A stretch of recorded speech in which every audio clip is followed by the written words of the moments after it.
Hello guys, how is everyone doing? I hope you are all doing good and welcome back to my YouTube channel. Once again, if you are new to this channel, please welcome. And of course, to our new subscribers, returning subscribers, hello, shout out to all of you. Thank you so much for your love and support and I really appreciate it.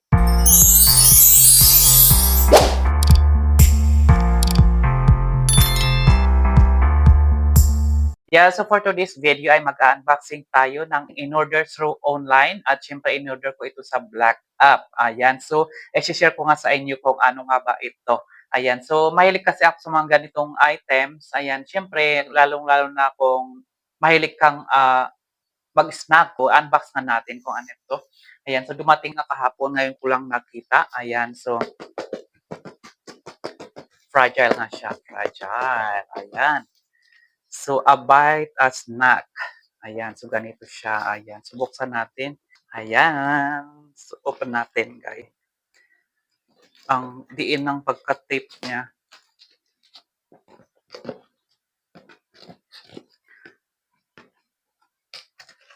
Ang kapal ng mga kanyang tape. Ayan.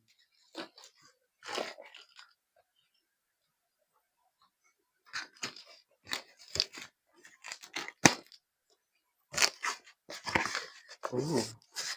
Ano to? Mamuram. Anong laman? Tingnan na natin. Ganito siya ba? Ganon. Wait, okay. Baba muna natin ito.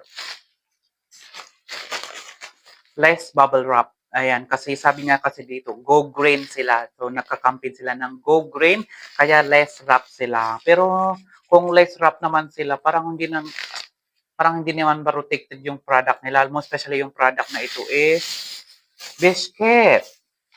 Ano ito? Ano to, free? May pa-free sila, hindi ko alam ano.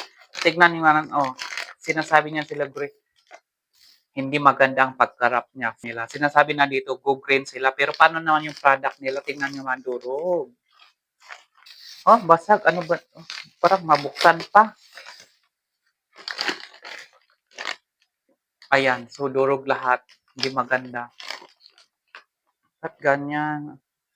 Biscuit yan. Egg cookies.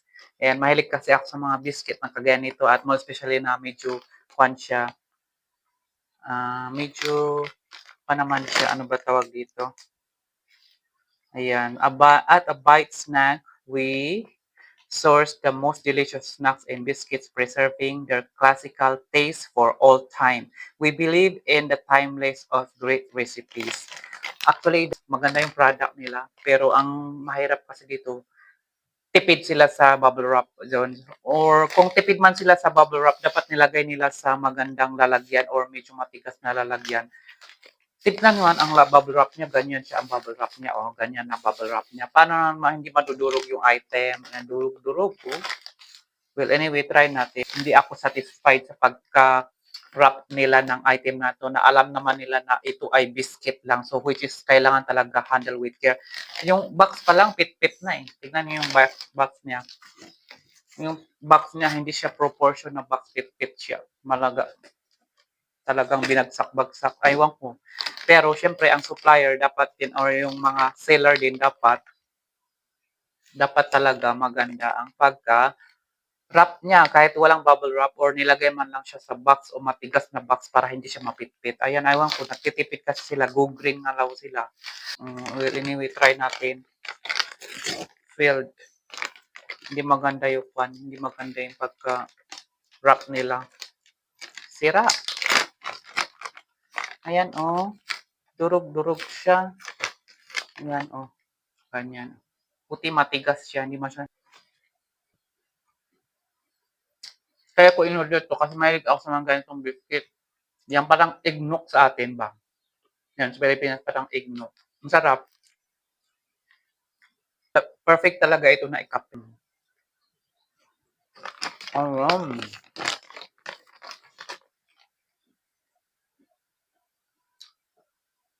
Hindi lang ako satisfied sa pagka-wrap niya.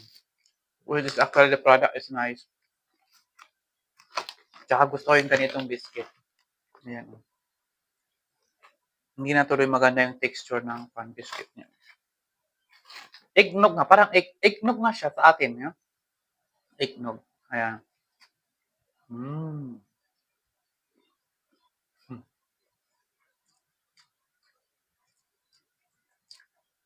Perfect ito sa coffee time talaga. Ayan. Mhm.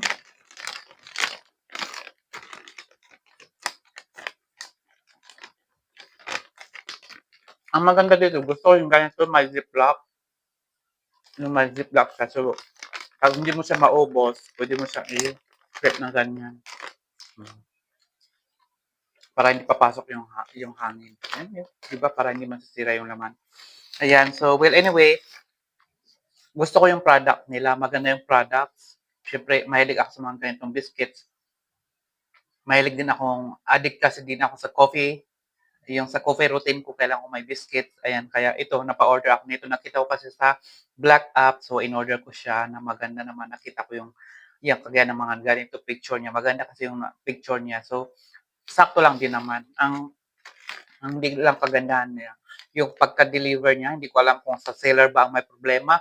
Pero sa problema kasi ng seller, go green sila, so less of bubble wrap. Pero kung less bubble wrap naman talaga sila, kailangan nilagyan nila ng yung matigas ba, yung para hindi madudurog yung product nila. Ayan, maganda pa man din. Gusto ko rin naman yung pagkalagay ng plastic niya. So, may ziplock siya. So, once hindi mo siya naubos, pwede mo siyang i-ziplock lang. Ganyan. Yeah, so ganyan siya. Anyway, thank you so much for watching and see you again on my next video. So stay safe, God bless all, and bye.